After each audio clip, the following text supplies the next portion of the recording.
a passagem em que Jesus nos dá o farnel da importância e crucialidade da fé, onde vai ser possível fazer esse caminho na pauta de uma ascendência esforçosa. Vai relatar a cura do servo centurião, que está em Lucas 7, 1, 10, e João 4, 43, 54, em que, ora, ele passava por Cafarnaum e se aproxima um centurião e coloca diante do mestre que o seu servo estava paralítico em casa e com dor hórrida. E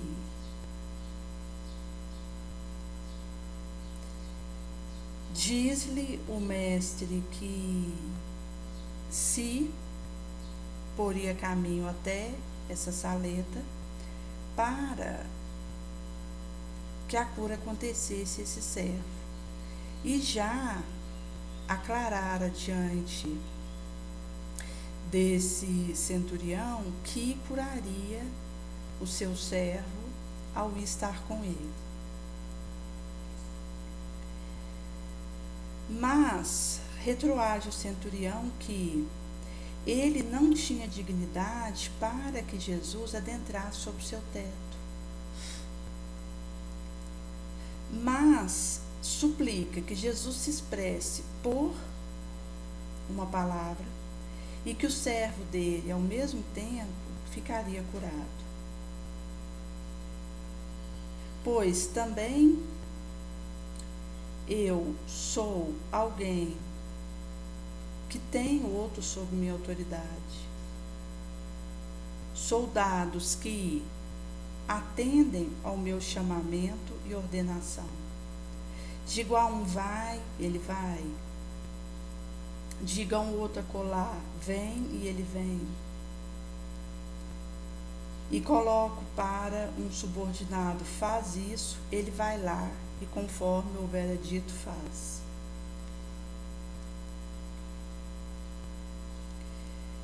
E diante dessa demonstração de fé e de confiança desse indivíduo, Jesus maravilha e diz assim seja, e que não havia defrontado com ninguém em Israel com essa fé e esse fervor.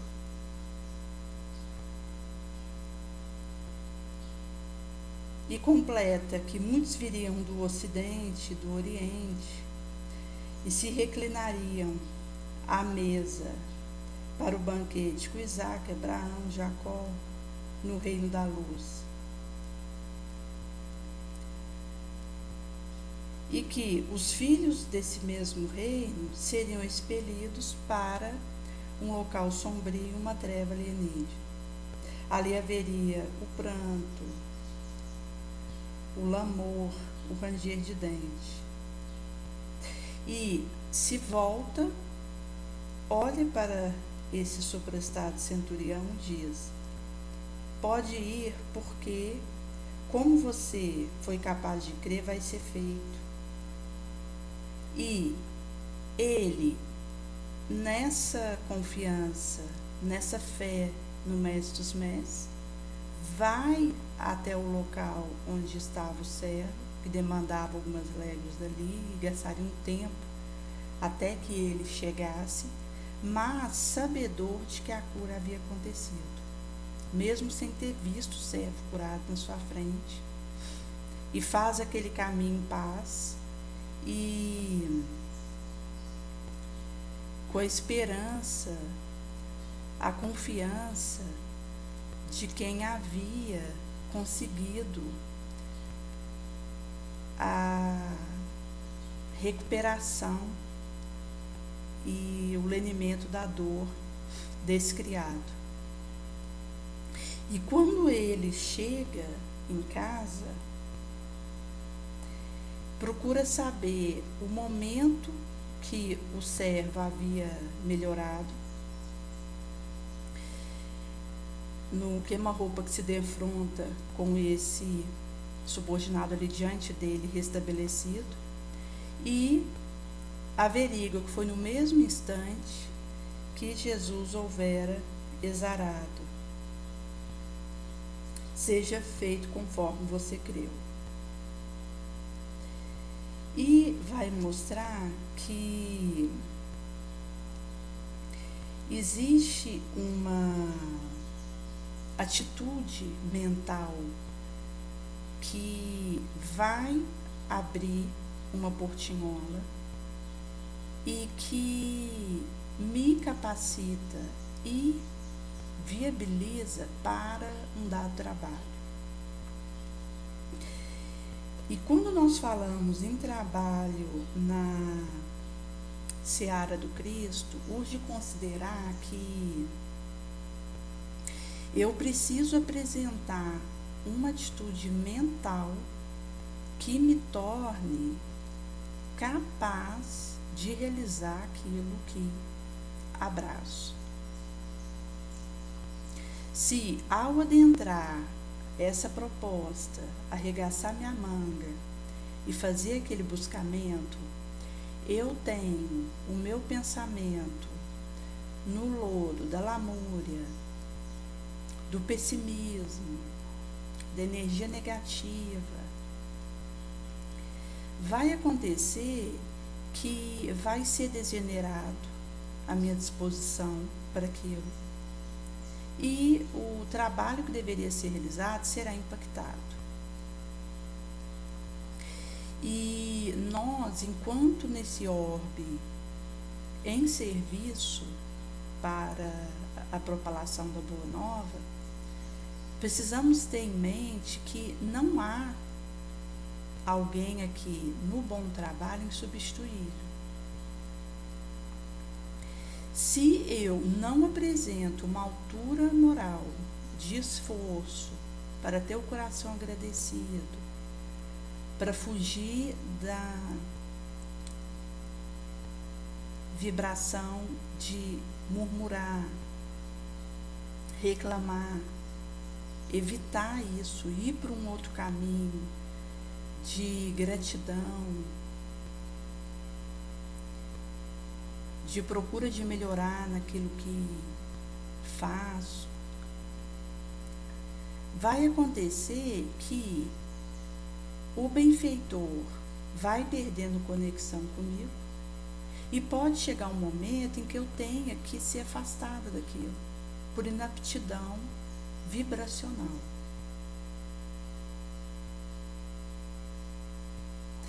E essa talhação de uma aptidão para aquilo que realizo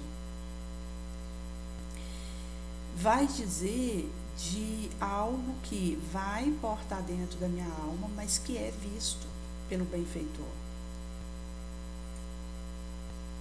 E aonde eu me demoro e aquilo que eu fermento e burilo é conectado. E pode acontecer de ver alguém que estava num dado trabalho e, certa feita, percebe que acontece um afastamento e pode estar por trás disso um esforço aquém daquilo que precisaria ter sido feito para a própria melhoria. Porque a única forma da espiritualidade maior conectar comigo é pela minha moral. Não nos iludamos.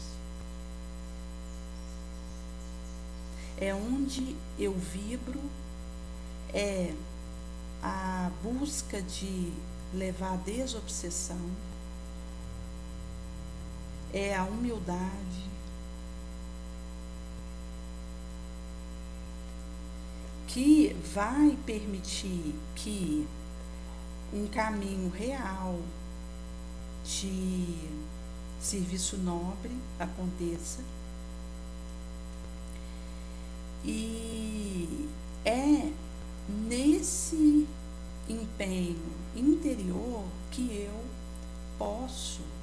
fortalecer esse trâmite.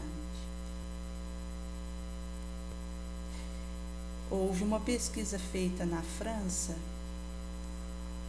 em que todos os professores de universidades por lá estavam dependentes de anfetaminas para trabalhar, devido ao ambiente inóspito, agressivo que enfrentavam ali juntos aqueles universitários. E aqui nós estamos falando da França, onde você vai no Paichoué e come um mil-folha. De uma sociedade que já tem uma tradição na necessidade da gentileza, de desenvolver bondade,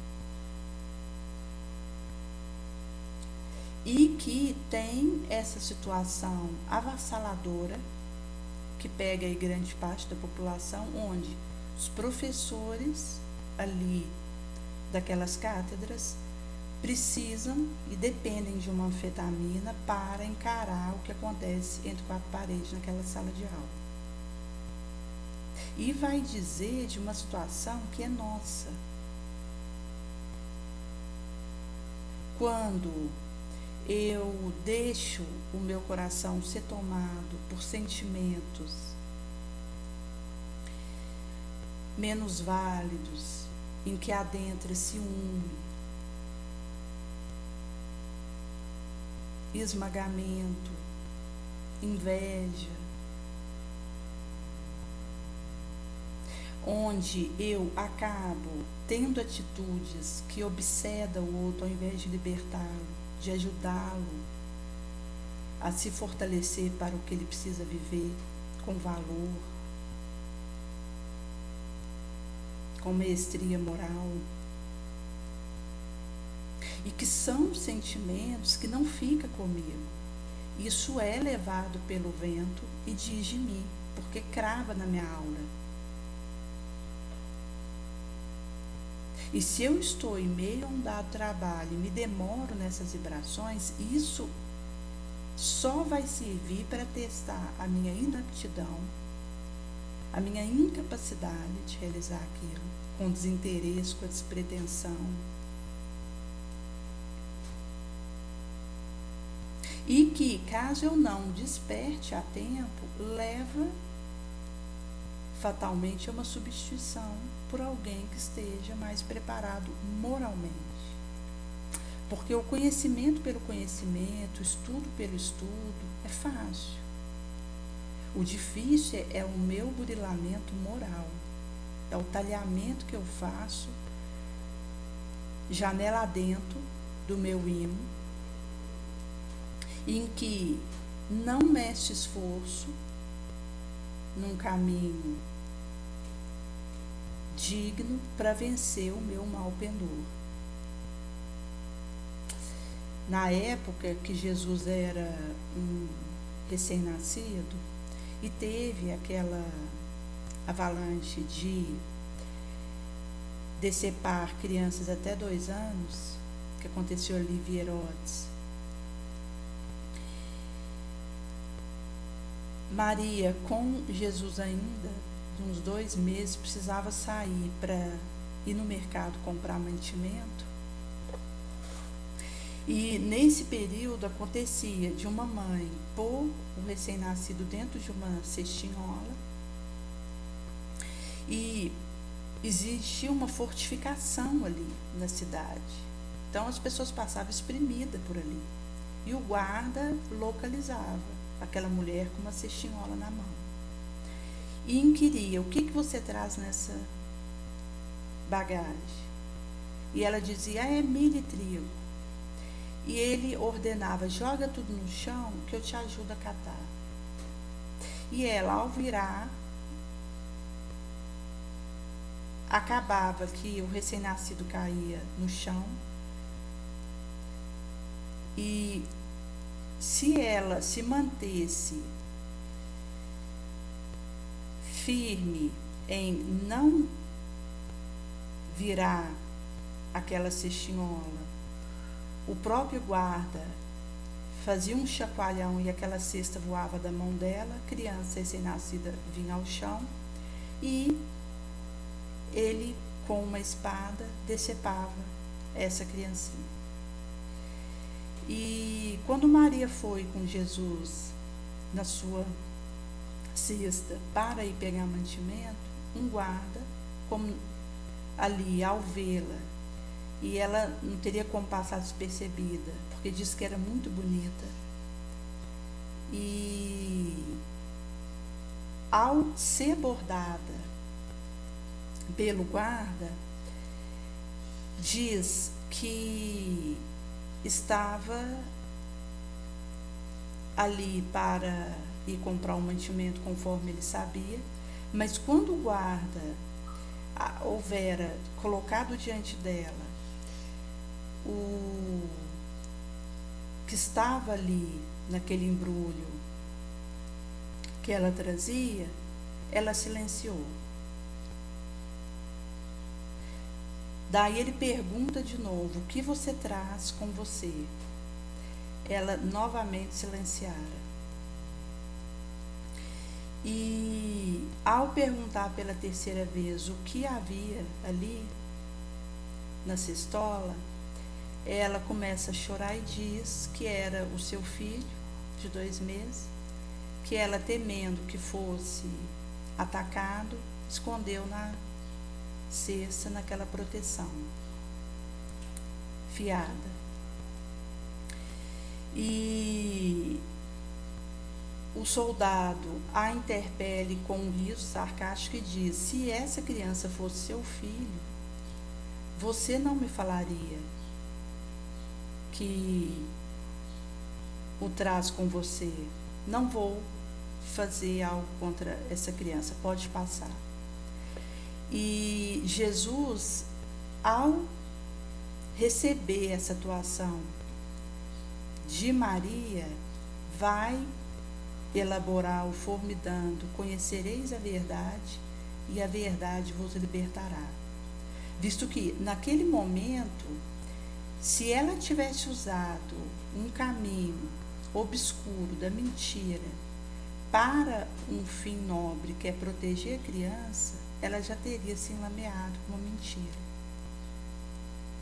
Mesmo que o fim justificasse aquela atitude. E quando nós consideramos uma mãe procurando proteger um filho, seria uma escusa que aconteceria de falar algo que não é verdadeiro, porque, afinal de contas, é o filho dela que está ali e precisa daquela proteção. Mas não.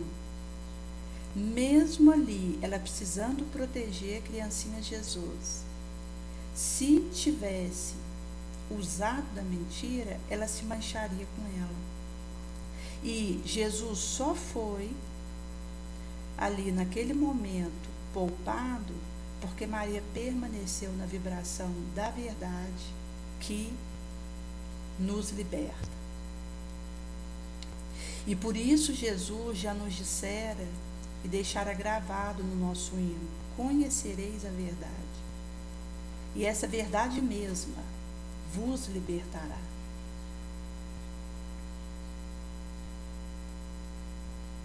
Por isso que, quando nós falamos em conduta e em postura que precisa ser trilhada, isso é via consciencial. Porque uma atitude menos digna, um pensamento inferior, fica registrado na minha consciência.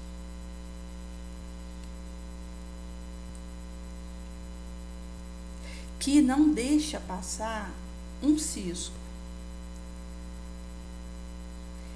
Esse registro, esse chip consciencial, ele assimila e capta o que eu faço. E se eu me resvalo para uma vibração, uma energia menos digna, isso vai ficar gravado em mim com o seu respectivo.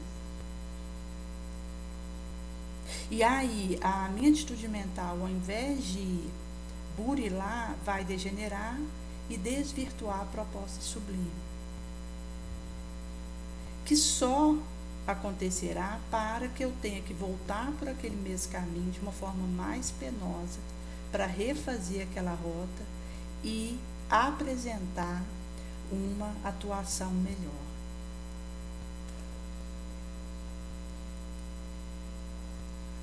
E nessa questão da circuitaria que me ajuda nessa proposta, acontece o desenvolvimento da bondade para quem ainda está empedernido, que é a atitude de auxiliar aquele que me adversaria.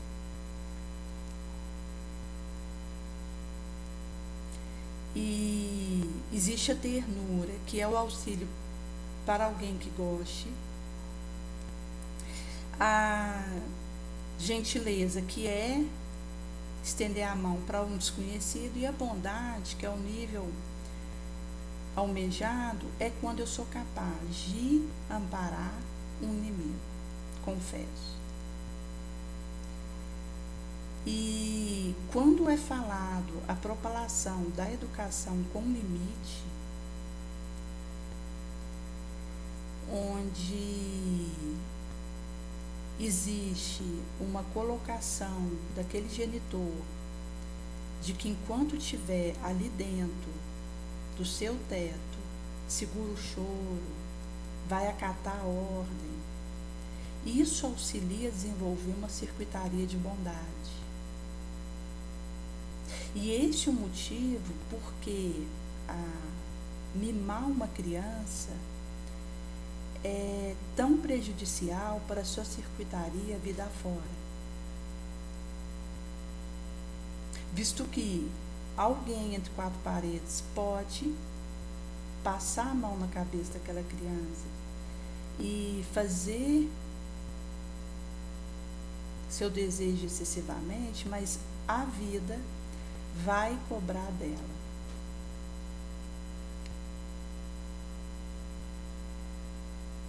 E ela pode sofrer um curto-circuito emotivo, neuronal, se não foi preparada para a circuitaria da bondade, da resignação.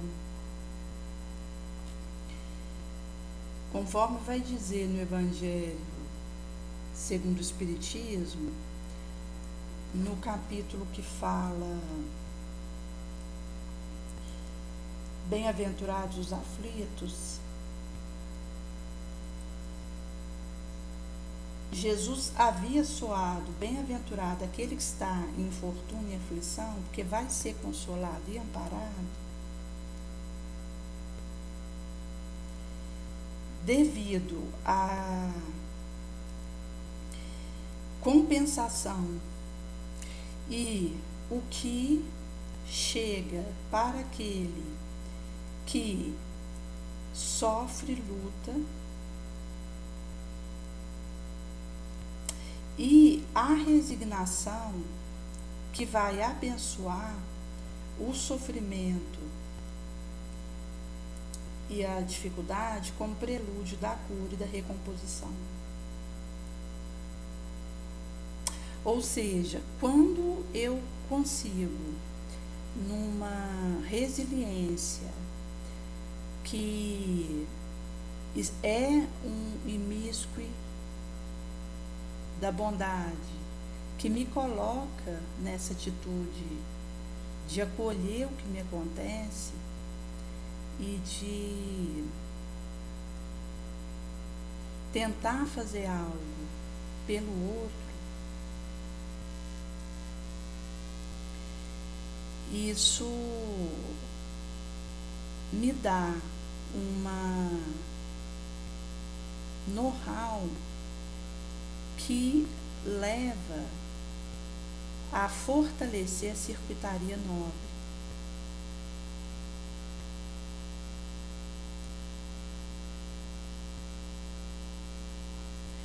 E ao contrário, eu persisto no meu ensimesmamento e na circuitaria a que isso leva, vai acontecer de uma degeneração importante que pode levar à minha encarnação. Tinha um cantor, Fred Mercury, que inclusive na década de 90 havia falecido de AIDS, e quando ele teve a sua estada no Brasil, ele fez uma reviravolta que destruiu o camarim que estava, e ao sair para ir ao palco, ele passaria por outros camarins que estavam ocupados por respectivos cantores que se apresentariam cada qual no seu momento acordado. E ele ordena que se fechassem os outros camarins enquanto ele passasse, para que ele não precisasse ver alguém que estivesse lá dentro. E quando o evento foi encerrado e ele houvera questionado o motivo de ter feito isso conforme algo desnecessário, ele diz que ele foi razoável pelo fato de não saber quem estava dentro daqueles respectivos camarins, mas que quem estivesse ali dentro era sabedor de quem ele era. E isso mostra que acontecia uma arrogância ali, que foi registrado pela sua consciência, que fortaleceu uma trilha de perversidade, de ensimesmamento, e que fez ele encontrar no próximo passo uma AIDS devoradora que o arrebatou desse órgão.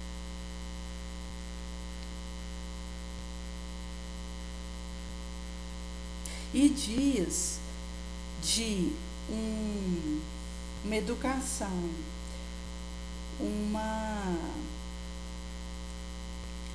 marcha que me permita ser exigida e mesmo massacrada, porque viver o massacre enquanto aqui que me encontra nessa resignação vai fazer com que anos a fio eu vá talhando minha própria sublimação moral.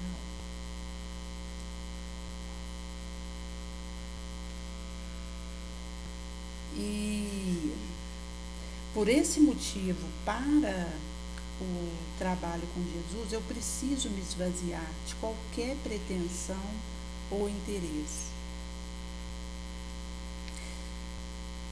Porque sei que se eu não for capaz de fazer aquilo, ou só ao meu momento de partir vai ter alguém para me substituir, muito melhor do que eu para realizar aquilo. E por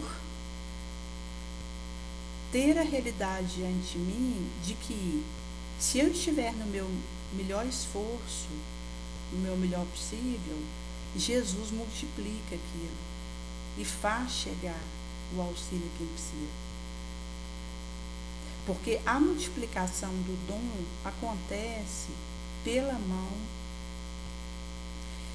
soberana que preside os nossos destinos, o qual Cristo é o nosso governador terráqueo. Cabe a mim realizar a incementação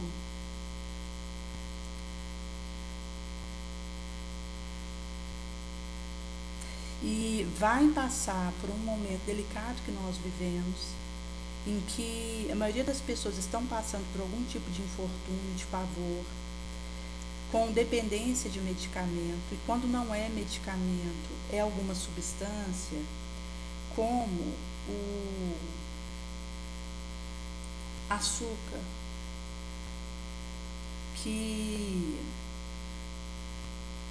é um vilão que também entra na questão do vício e que mostra como nós estamos aceitando as dependências e sendo arrodados por ela. Eu tinha ido na minha irmã, que tinha sido aniversário dela, e ela me passou um docinho que havia acontecido ali, e conforme tinha ali alguns, eu peguei uns 3, que era 2 daquele leite ninho, o outro que eu não conseguia identificar.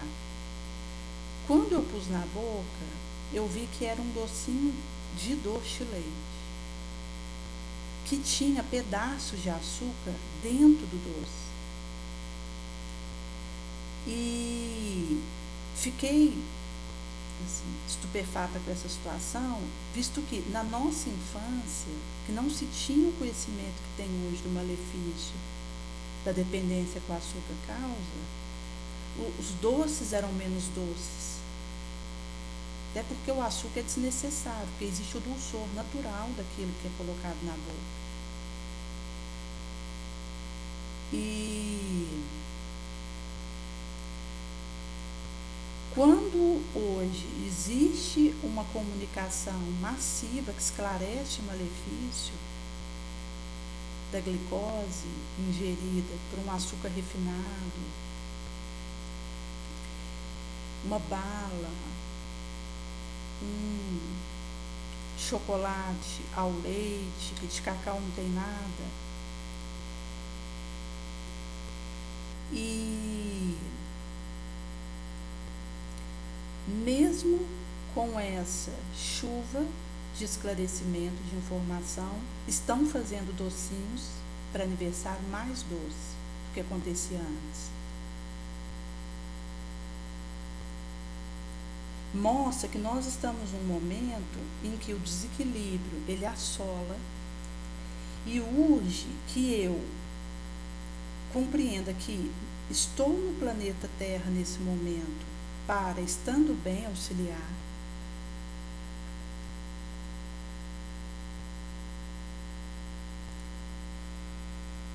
E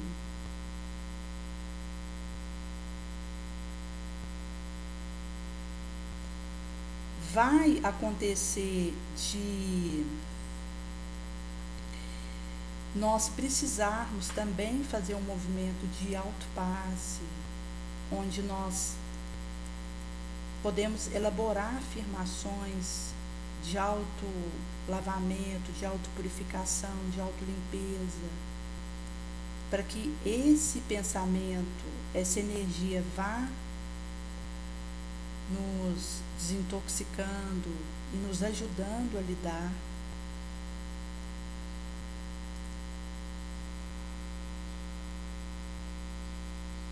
Para que quando a crise chegar, ela que é esse instante decisivo, perigoso, possa selecionar uma aptidão moral e uma capacitância da minha parte, onde eu venço a matéria, não atendendo ao desejo da carne, porque isso é que vai fortalecer meu espírito.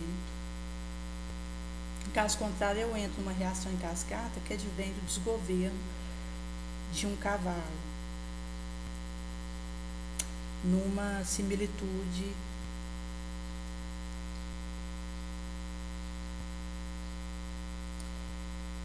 e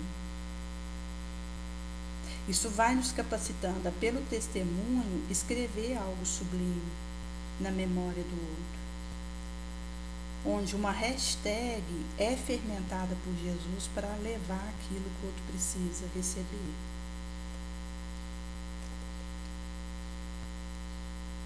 Esse rasgo de virtude que alerta, um raciocínio que deseclipsa labirinto.